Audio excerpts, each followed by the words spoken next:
Our next speaker is Maxine Chang Chin. Maxine Chang Chin is the Cancer Risk Assessment Counselor for the Memorial Cancer Institute. She's an advanced nurse practitioner with a specialty in cancer genetics and has been in the field of oncology for over 17 years.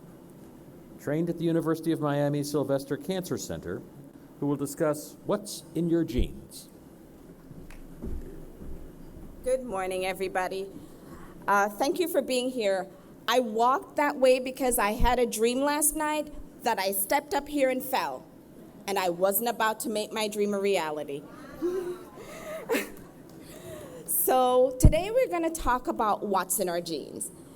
Many times patients come in and they have specific questions for me, and I'm kind of going to go over what happens day to day as I meet with patients who have cancer or an entire family that might come in to know what their risk of developing cancer is.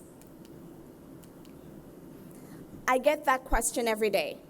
Is the majority of breast cancer hereditary? And the answer is no. If you look at the circle, the majority is sporadic. So lifestyle, environment, we know that impacts the risk to develop breast cancer and other cancers as well. 30% is familial, so we might see something in a family we might not have an explanation for. And they're rare cancer syndromes, 3%. And the rare cancer syndromes you might never have heard of, like Li-Fraumeni syndrome. You might never have heard of Cowden syndrome, but we're going to talk about it a little bit today. And the hereditary breast cancer is about 7 to 10%. Some data might say 5 to 10%, but if you notice, it's not the biggest number. Oops. So that's what I do every day. That's just a simple representation of a family tree or a pedigree. So we're going to look at, is there a pointer on this? We're going to look at the pedigree on the right. It will be your left, my right. Right? Correct? Ah, look at that. Okay, so let's look at this. So we'll talk about this person who we call the proband. That's the person who's sitting in front of me with the questions. So she was diagnosed with ovarian cancer at 46. Circles are women, squares are men. So she has 2 sisters and a brother. That's dad, that's mom. So on her dad's side, her paternal grandfather had prostate cancer at 47. The biggest thing we look at, ages. She's young, so is grandpa. Prostate cancer in a 47-year-old is not what we normally see. Yes, men do have prostate cancer, but it tends to be older age. Look at sporadic. So this is the patient in front of me. She's my proband. She says, my mother had breast cancer at 71, and my paternal grandfather had prostate cancer at 83. And I'm really concerned about my risk to develop breast cancer because my mother had breast cancer. So let's look at the age. Mom had breast cancer, and that's significant for us. However, in terms of thinking about a vast increase in her risk to develop breast cancer, the average age of women developing breast cancer is in their 60s. So a woman at age 71 is important for the patient to know that her mom had breast cancer and be monitored, but we would not offer genetic testing for that. And plus, they're on 2 opposite sides of the family. Fair? Okay. So what do we need to know? What are the risk factors that we can't change? We can't change how old we are. We can't change when our menses comes, whether we have late or early pregnancies. We cannot change the family history that we have. We might not like our families, but we can't change it. It is what it is. And we can't change our race or ethnicity. But this is what we can change. We can change what we do. We can change our alcohol intake. Did you know, and this is me on my soapbox because I say this to the nurses all the time whenever we go out, greater than 5 glasses of alcoholic beverages in a 7-day period increases your risk to develop breast cancer. So when I have this talk with my patients every day, they say to me, but it helps my heart.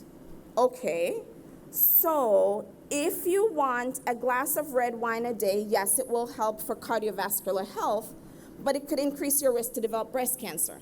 So why can't we balance that? Why can't we drink less, exercise more, eat better, and we get the best of both worlds? So if you come into my office, you know we're gonna have this conversation. And smoking, I don't even need to add anything to that because we hear so much about smoking and the risk for cancer, I can move on. And exercise, 30 to 40 minutes of exercise, 4 to 5 days a week will help to decrease your risk to develop cancer, help to decrease your risk to develop breast cancer.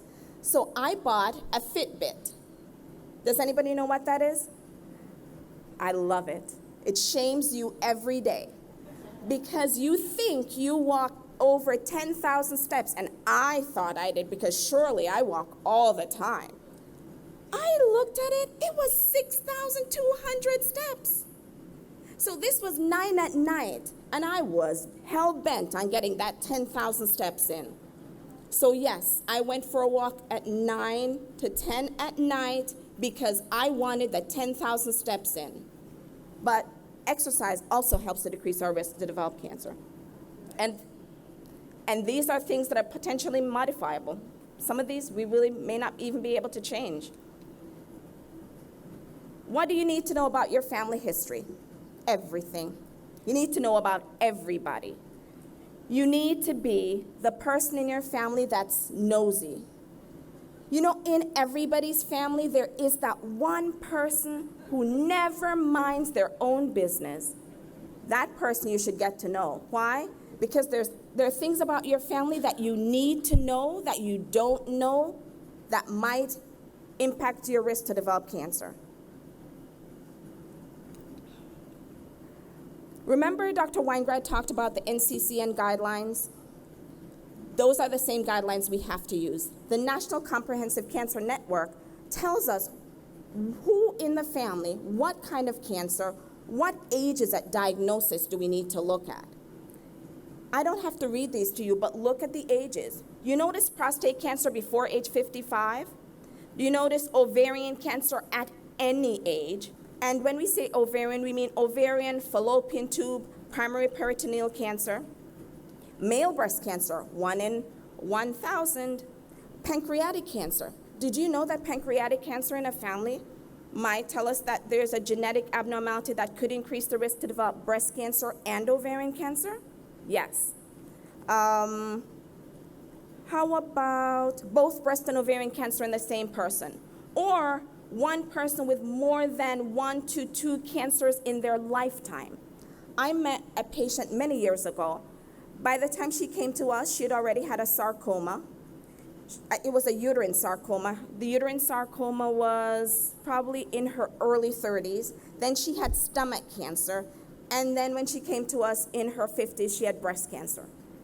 So when we did her testing, she did carry a genetic abnormality that was not BRCA1 or BRCA2. It was the TP53 gene that causes Li-Fraumeni syndrome. But I'll slip that in a little bit. So what are genes? They're really in nature's blueprints. You get half the genes from mom and half from dad. There was a time we thought that if your father had cancer on his side, don't take note of that because if it's breast cancer, breast goes with breast, so only look at mom's side. Not true. When we think of breast cancer and a lot of the genes that increase the risk to develop breast cancer, you get half from mom, half from dad. So if there's a mistake or a mutation in a gene, that's what we look for that would tell us about a patient's risk to develop breast cancer, ovarian cancer, or other cancers in their lifetime. So when we think of BRCA1 and BRCA2, BRCA just means breast cancer. It's not scientific. So it's breast cancer gene 1 and breast cancer gene 2. Those are the genes we know the most about, and that's where we have all the buzz. When Angelina Jolie had the testing, it really came to the forefront, and there were many people that were saying, well, I wouldn't take my breast off if I had a genetic mutation, so let's see if you wouldn't after today. Oops. So this is information we have about BRCA1 and BRCA2, and both of these genes are called tumor suppressor genes. So think of them as cancer prevention genes. So if they work, they prevent breast cancer, ovarian cancer, and associated cancers. So I like to explain to my patients about the genes this way. Think of a door. A door that opens and closes will keep bad stuff on the outside and the good stuff on the inside. So if that door is missing a hinge, or a hinge is not functioning properly, it's still a door, but not functioning the way a door should function. So these genes are there in our bodies to prevent cancer, but if there's a mutation, instead of preventing cancer, it just stops. So then that is what increases our risk to develop specific cancers. So do we have specific mutations based on ancestry? Yes. Those are specific mutations for people who are of Ashkenazi Jewish ancestry, Eastern European, which would be Lithuania, Poland, Russian, Austrian Jews. There are two specific, so here's what we know for people who are Ashkenazi Jewish. There's a 1 in 40 chance of carrying a genetic abnormality, while the general population is 1 in 400. That's why we ask ancestry, because we need to know who amongst our patients are the highest risk to develop cancer, so we can offer the appropriate testing and be able to do the right thing. So do we know their Colombian mutations? Absolutely. So my Colombian patients, I know there's specific mutations for them as well. And so as we're looking at a family history, we're looking to see what mutations exist in the people of that specific ancestry or ethnic group, so we can also target test. Are there Bahamian mutations? Yes. So when we see our patients that are Bahamian, we know that there's specific BRCA1 mutations. And remember Dr. Weingrad talked about BRCA1? BRCA1 tends to be young women. We see breast and a high risk of ovarian cancer with BRCA1 mutation, and the University of Miami has been making great strides in the Bahamian population.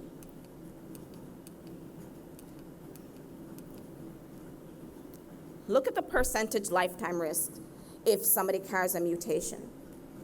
If somebody says to you, well, Ms. Jones, we did your testing and you carry a BRCA1 mutation, so we know that your lifetime risk to develop breast cancer is up to 87%.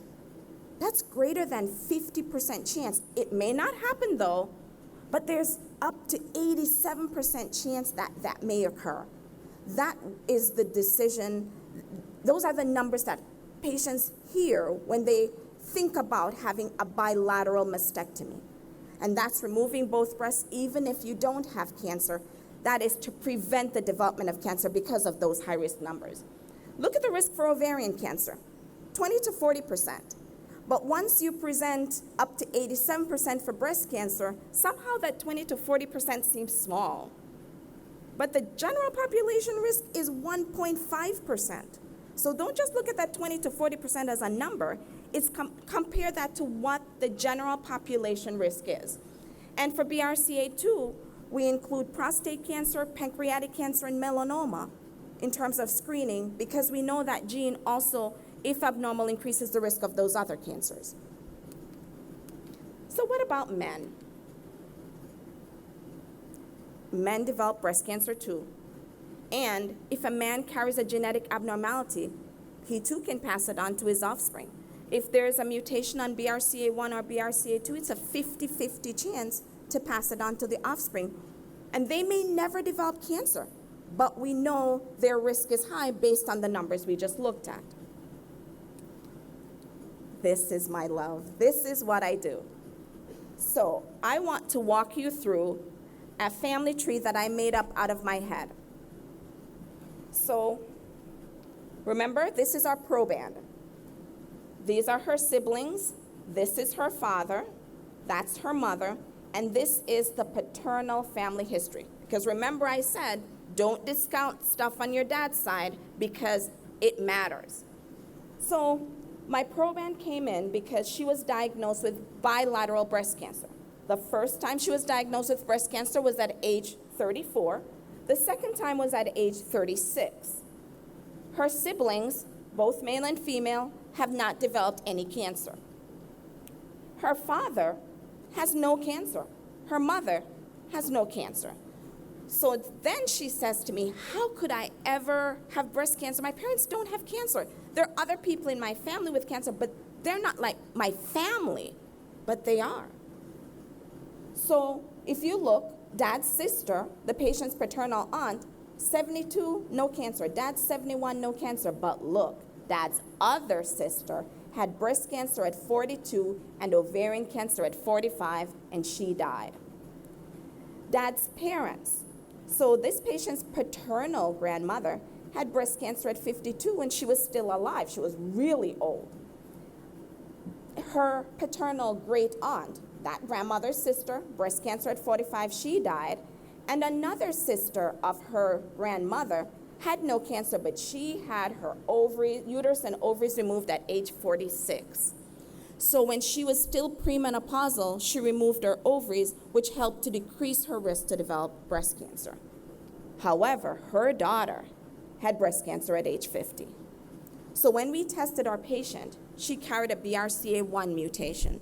And so for BRCA1, we look at young ages, we look for ovarian cancer in the family, we look at some colon cancer data shows, but we really need to know, first of all, the family history so we could draw a family tree and be able to see what's called hereditary susceptibility, go as far as we can in the generations, and we can see a pattern from one generation to another. Even though the parents have had no cancer, this patient carries a mutation.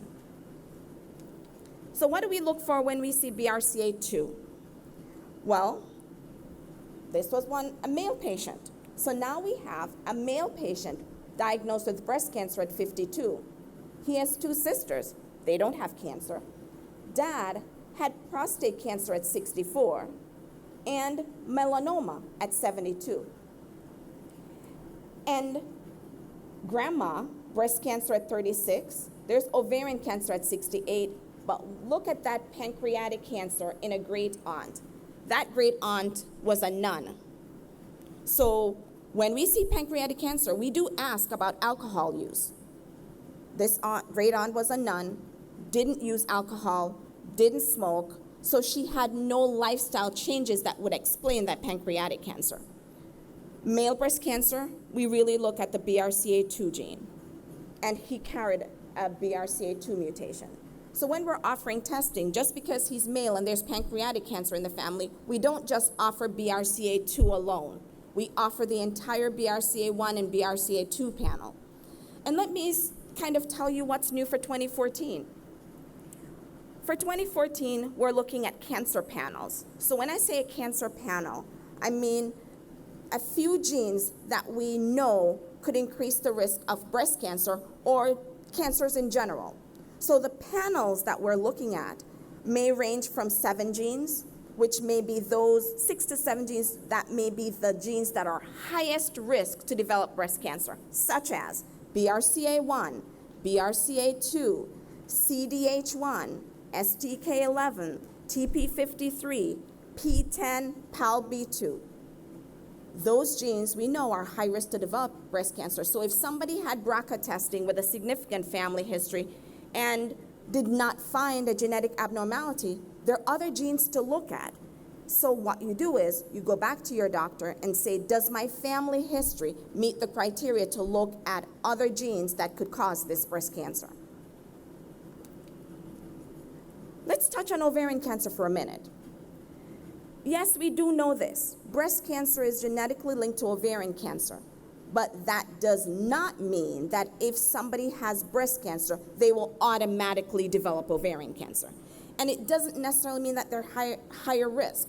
It means let's do the genetic testing to see if we can figure out if there's a genetic abnormality that could increase the risk of developing an ovarian cancer, because if we have that information, we'll offer surgery to decrease the risk by removing the ovaries and fallopian tubes.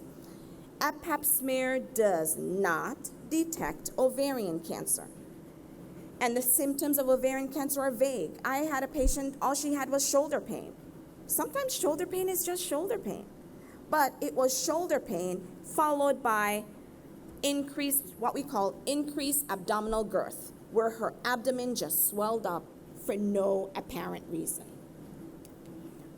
So I want you to look at this with me to see why it is that I would say to you, Pap smear does not detect ovarian cancer. That's the cervix. That's where we do the Pap smear. That's the ovary. Two different positions. So when you go to your gynecologist and the gynecologist does a pelvic exam that we hate scooting down on that table, there is value to that. That's the way we get that pelvic exam to see if there's anything abnormal in our pelvic cavity. I'm not saying that we should run to get one every day, but you need to know how often you should see your gynecologist.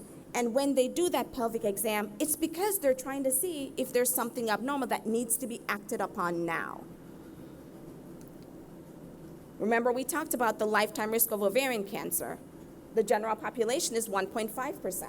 And if somebody carries a genetic mutation, the numbers are higher than that 1.5%. And that's why we want to know which of our patients carry a genetic abnormality in BRCA1 or BRCA2 that might give us those high risks so we can discuss options with them.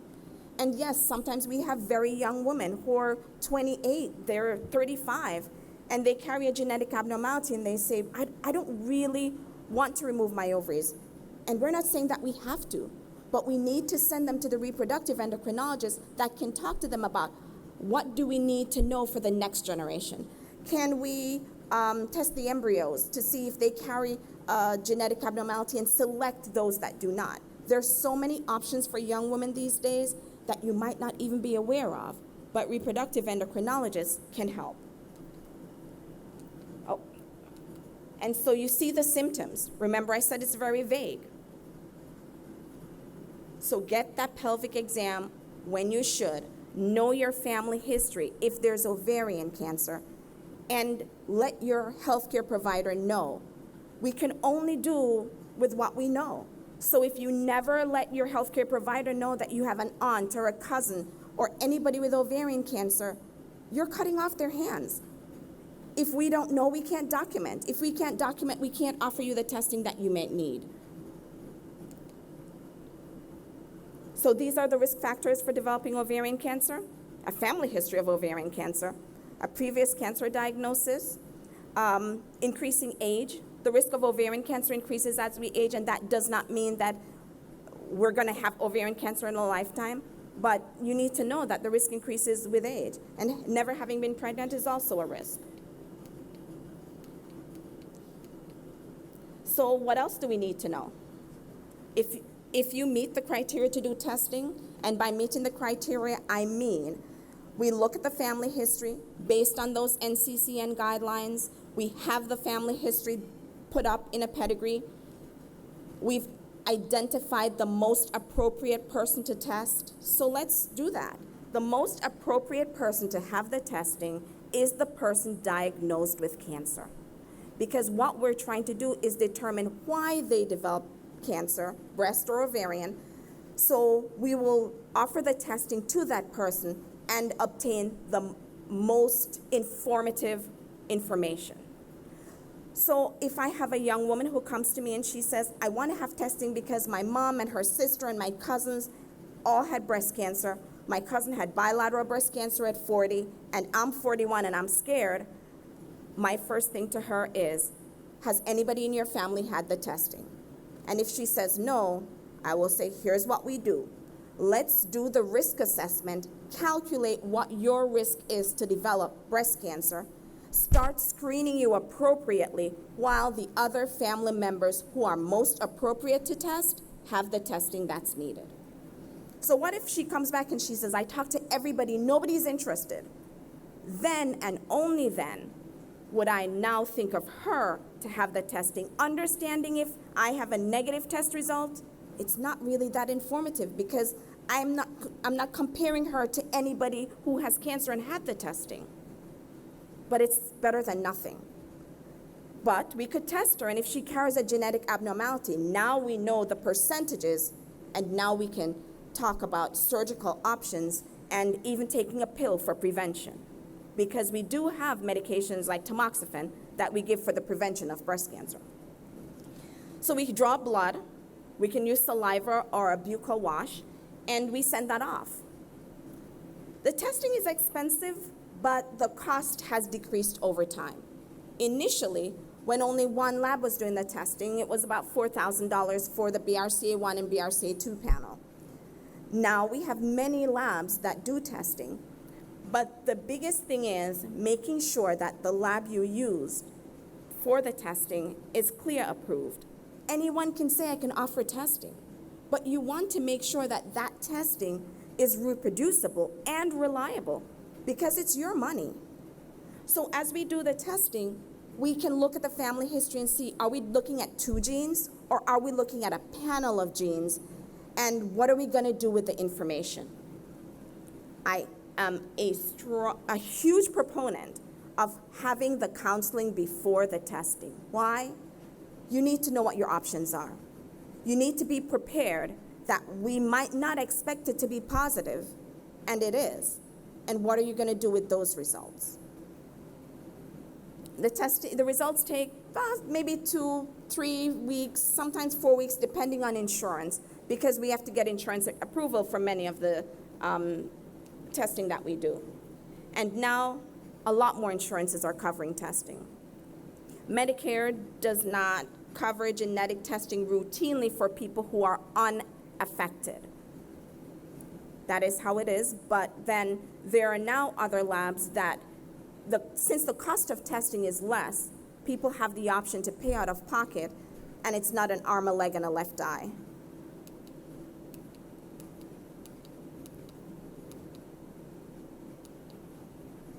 So let's go over this one more time. What do you need to know? You need to know your family history. Who do you need to know it about? Mother, father, sister, brother, niece, nephew, aunts, uncles, cousins, great aunts, great uncles, their children, to just give us an idea of what's happening in your family. When you gather that information, talk to your doctor about that. Whether it's your gynecologist, it's your primary doctor, your oncologist, tell someone so they can document it and refer you appropriately. Remember, there's more out there than just BRCA1 and BRCA2. Remember, knowing the cancers in your family will help us to know which of these genes are more likely than not to be the cause of the cancers we see. Consider having the genetic testing if there's that strong family history. If we can find the most appropriate person to test, let's test that person first. If there's no one available, either because they decline testing or they're deceased, then make the decision if you're ready, both emotionally and psychologically. Implement the lifestyle changes we talked about, the things that we have control over. Keep your follow-ups on time. Remember, all this knowledge is powerful. And 2 things I want you to take away today. With ovarian cancer, it whispers, know your family history so we can listen. And with breast cancer, we're always trying to find that cure. Thank you.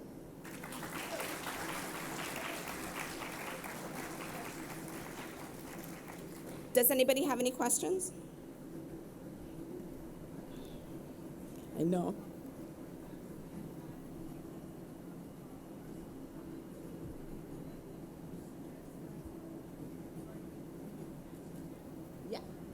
So if someone has had genetic testing and it's negative, we look at that family history again, and then we see if the patient meets the criteria for a panel. And the panel will look at the other genes that are high risk to develop breast cancer. And again, it has to match the NCCN guidelines of the cancers in the family, and we offer the testing for those other genes that could be high risk. Sometimes patients will say, I want everything. Give me the 29 genes. I want to know everything there is to know. But a lot of the genes, we know that they're moderate risk or low risk for breast cancer, and there are other cancers as well. And we don't have the NCCN guidelines right now to back us up on everything. But the ones that are high risk, we do have NCCN guidelines. So yes, it's something for us to talk about again. There's a lady in the back, and then I do you. You know, I think I'm old and deaf, so. Oh, the buccal wash.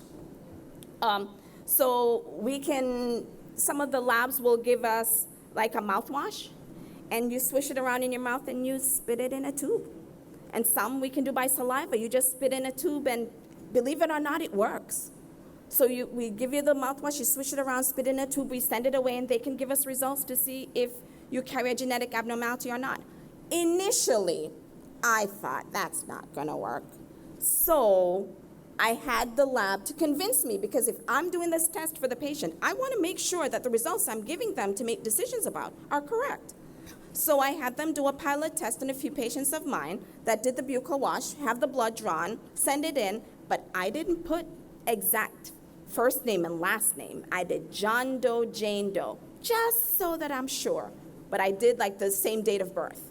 And they sent it back and it was the same results. So yes, I've seen that it's reliable.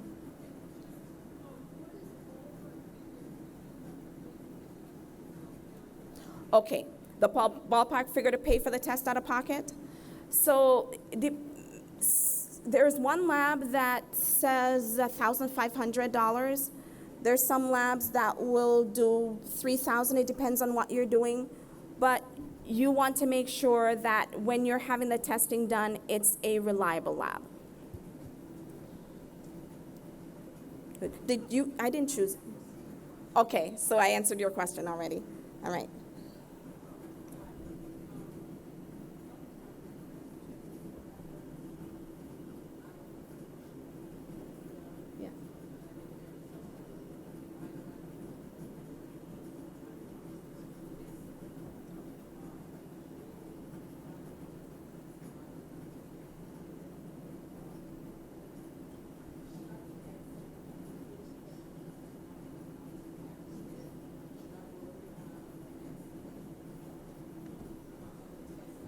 Okay, so let me see if I got this right. You're a 5-year breast cancer survivor, significant family history, and you want to know, should I be talking to my doctor about getting additional testing?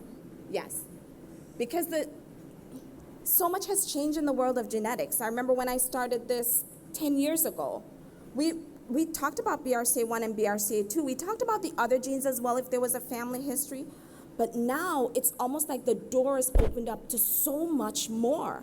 And one of the big things I say to my patients are, have a change in the family history, tell me. If there's a change in your personal history, let me know, because then I update that family history, and maybe it looked like one thing before, and a few other cancers just makes me see it a whole different way. So for us to get the answers and do the right thing for you, we have to look at what the most current data is that we have. And we have the NCCN guidelines to help us. So if I know I'm testing somebody and I'm just not comfortable with all that's there, I refer them. I refer them to somebody who might see these cancers more so than myself, so that I'm getting the answer for the patient. It doesn't matter to me where I get it from, but as long as I get that information so I can do what's best. And somebody.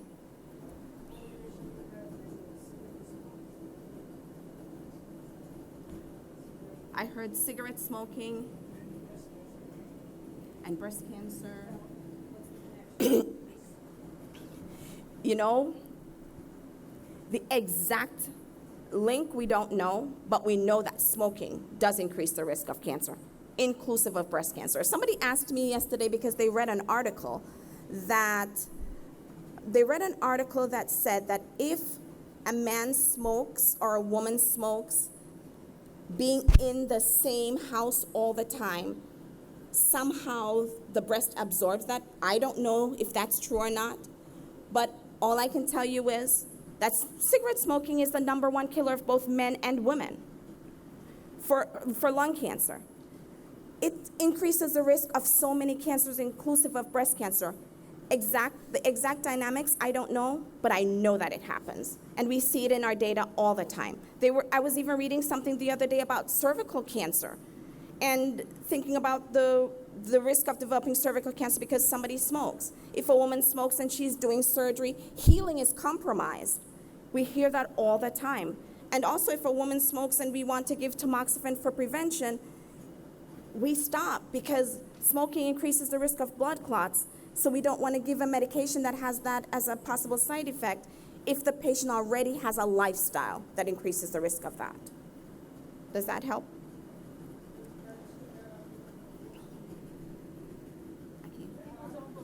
Oh, but we're seeing smoking and many cancers to get linked together.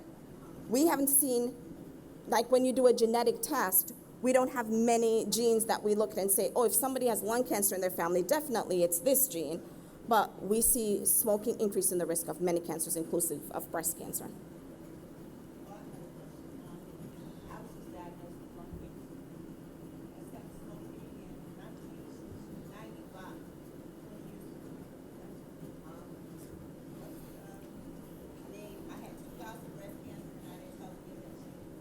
Sometimes we don't know.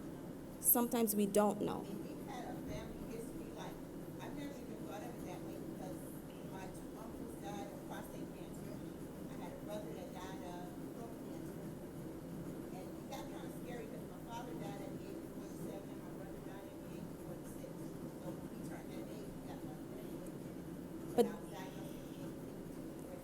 But that's why now when we see patients with a family history of lung cancer, we're talking about the CT screening.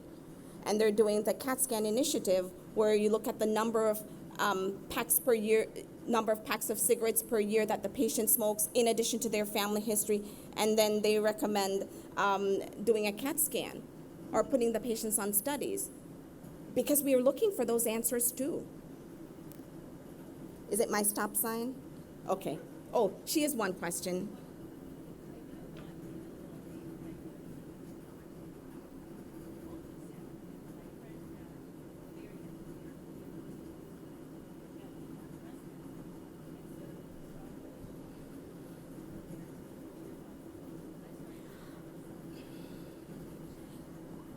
The ultrasound there is no great way to find ovarian cancer at an early age, honestly.